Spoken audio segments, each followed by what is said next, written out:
Buenas tardes amigos, como siempre esperando que se encuentren bien, estén aprendiendo cosas nuevas cada día.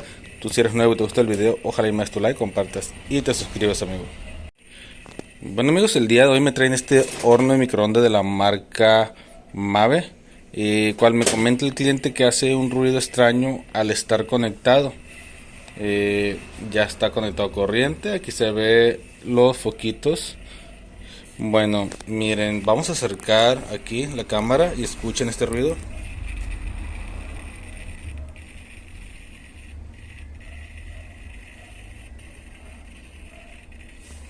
Si lograron escuchar el ruido.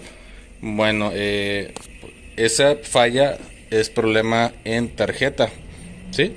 Entonces lo que vamos a hacer es retirar esta parte de la tarjeta y vamos a ver qué es lo que tiene. Bueno, ya desmontamos la tarjeta, aquí está, y a mí siempre pues me gusta checar los capacitores. Miren, ahí está la entrada de alimentación y se ve este capacitor hinchado, ¿sí? Y en el otro, miren, no se ve hinchado. También hay veces cuando el capacitor este está devaluado, no está hinchado, pero también da cuenta de si está seco, o sea, ya no funciona. Como este es de 470 microfaradios, también cuando baja los microfaradios hace este ruido esta tarjeta del horno de microondas Mave. Suele suceder mucho en los Mave este ruido. Bueno, vamos a retirar este capacitor 470 microfaradios, 25 voltios. Vamos a sustituirlo, pero antes vamos a conectarlo a la corriente para que vean cómo suena de más cerca.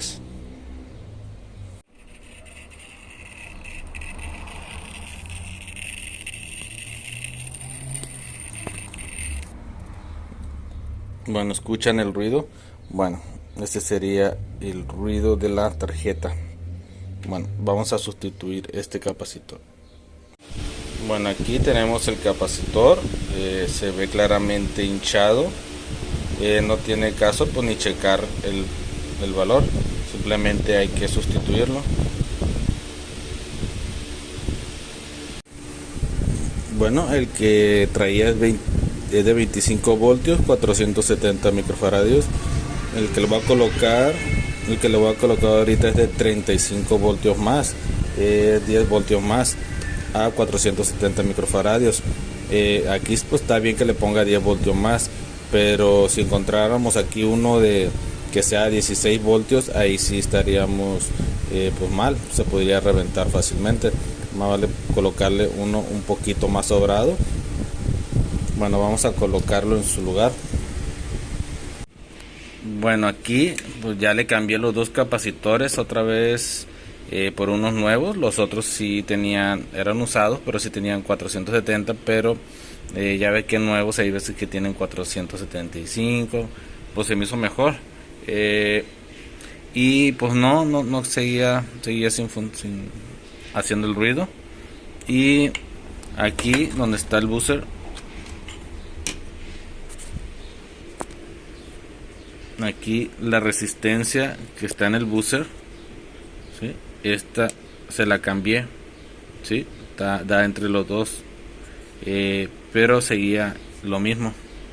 Bueno, hasta el final pues dije, pues ese ruido pues está raro, no sé qué sea, y me propuse pues a cambiar el buzzer, ¿sí? Y sí, hasta ahorita mira, vamos a conectar a corriente.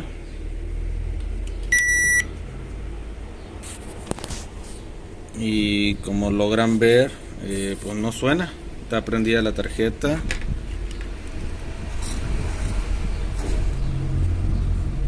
Sí, está prendida la tarjeta y no suena. No suena. Vamos a cerrar lo que es lo de la puerta, el seguro de puerta, el switch. Ahí.